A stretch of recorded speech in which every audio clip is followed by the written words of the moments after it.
Some moments feel so small, so insignificant, that your brain doesn't even bother to keep them. A coin, a piece of candy, a stranger you'll never see again. But sometimes, those are the moments that decide whether you make it home or not. That night, 10 cents almost decided my life, and the scary part is I almost didn't care enough to look for it. I was 18, that dangerous kind of age where you think you understand the world, but in reality, you're just starting to step into it. A few friends and I drove out to visit a nearby college, and there was a party that night. Not just any party, but the kind where the music is so loud you feel it in your chest before you even hear it. Rooms were packed shoulder to shoulder, people shouting over each other, laughter and chaos everywhere, like nothing outside that house even existed. I was the designated driver, so while everyone else was drinking, I stayed sober, just watching everything unfold. One of my friends laughed and stumbled into me, saying the night was insane, while another shouted for just one more drink. I checked the time, midnight, and that quiet voice in the back of your head kicked in, telling me we should go. We had a long drive ahead, so I convinced them to leave. On the way out, I stopped at a convenience store because I needed something to stay awake, maybe an energy drink or some water. Inside, everything felt normal again, bright lights, quiet shelves, a sharp contrast to the chaos we had just left behind. While I was paying, my friends started talking again about getting dessert, mentioning a place on the main street and how they needed something sweet. I exhaled slowly and agreed to a quick stop before heading home. That's when I saw her, standing in front of me, a woman who was clearly homeless. Her clothes were worn down and her posture looked heavy, like life had been sitting on her shoulders for a long time.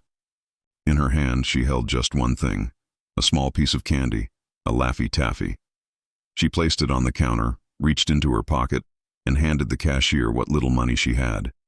Then she paused. The cashier said she was 10 cents short. There was a small silence, not dramatic or emotional, just quiet. She turned to me, and her voice wasn't desperate or begging. It was just tired as she asked if I could help her with 10 cents. I checked my wallet and found nothing, no coins at all. For a second I hesitated, because the truth is I could have just said no, walked away and forgotten about it 10 seconds later. It was just 10 cents. But instead, I told her to give me a second and that I would check my car. I walked outside and the cold air hit my face as I opened the door and started searching through the glove compartment, the cup holders, and under the seats. There was nothing. I remember getting annoyed, muttering to myself that it was just 10 cents and wondering why I was even doing this. But something didn't let me stop, so I kept going. 5 minutes passed, then 7. At that point, it wasn't even about the coin anymore. It was about not walking away. Then finally I saw it, a small coin wedged between the seat. I grabbed it like it actually mattered, because somehow now it did.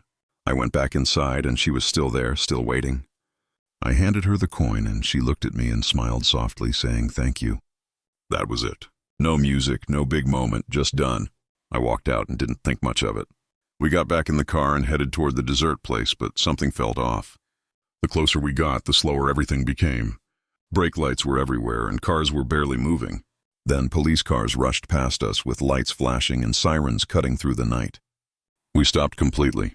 10 minutes passed, then 20, and we still weren't moving. My friend started asking what was going on and why it was so packed. I looked ahead but couldn't see anything clearly. Just flashing lights and a feeling in my chest that something wasn't right. 30 minutes passed, and that feeling only got heavier. So I made a decision and said we were going home. I turned the car around. The next morning, I found out why. Right on that street, the one leading to the dessert place, a fight had broken out. At first it was just shouting, then pushing, then chaos. And then someone pulled a gun. Shots were fired into a crowd full of people who had nothing to do with it. People got hit, and some of them didn't make it. I stood there staring at the screen, reading the same lines over and over again, and one thought kept repeating in my head. If I hadn't spent those 10 minutes, where would I have been? Inside that street, standing in line, right in the middle of it. My friends were drunk. They wouldn't have reacted in time, and we wouldn't have seen it coming. Or worse, we would have been part of it. 10 cents, 10 minutes, one small decision I almost didn't make. I don't know if it was luck or timing or something else, but I do know this. Sometimes the smallest thing you do for someone else ends up saving you.